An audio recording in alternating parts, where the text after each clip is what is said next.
Alors vous étiez aux côtés des policiers place de la République. C'était important pour vous de leur exprimer votre soutien ou c'est de la récupération politique ? Non, c'est pas du tout de la récupération politique, c'était totalement sincère. Je crois qu'ils attendent aujourd'hui que la représentation nationale soit à leur côté, alors que le gouvernement est totalement absent. Nous sommes aujourd'hui à 350 blessés, on a eu une tentative de meurtre, tout de même cet après-midi, de 2 policiers. Et en parallèle de ça, le gouvernement refuse toujours de dissoudre ces milices d'extrême gauche qui sont pourtant identifiées. Le gouvernement a refusé de poursuivre la CGT suite à son affiche qui était extrêmement haineuse à l'égard des forces de l'ordre.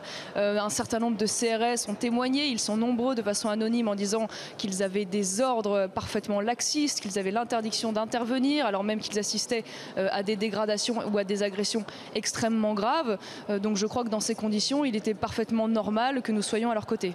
Vous parlez d'inaction du gouvernement, mais Bernard Cazeneuve a rappelé que les consignes de fermeté sont données à tous les préfets avant les manifestations pour faire face aux casseurs. Et puis il y a 1300 personnes qui ont été interpellées depuis les manifestations quant à leur travail.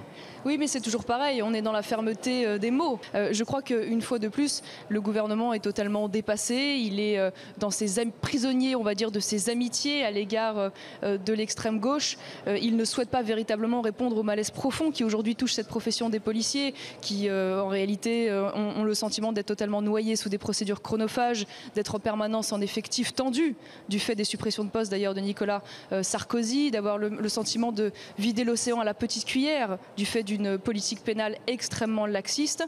Et évidemment, de ce point de vue, le gouvernement ne va pas dans le sens souhaité par les forces de l'ordre.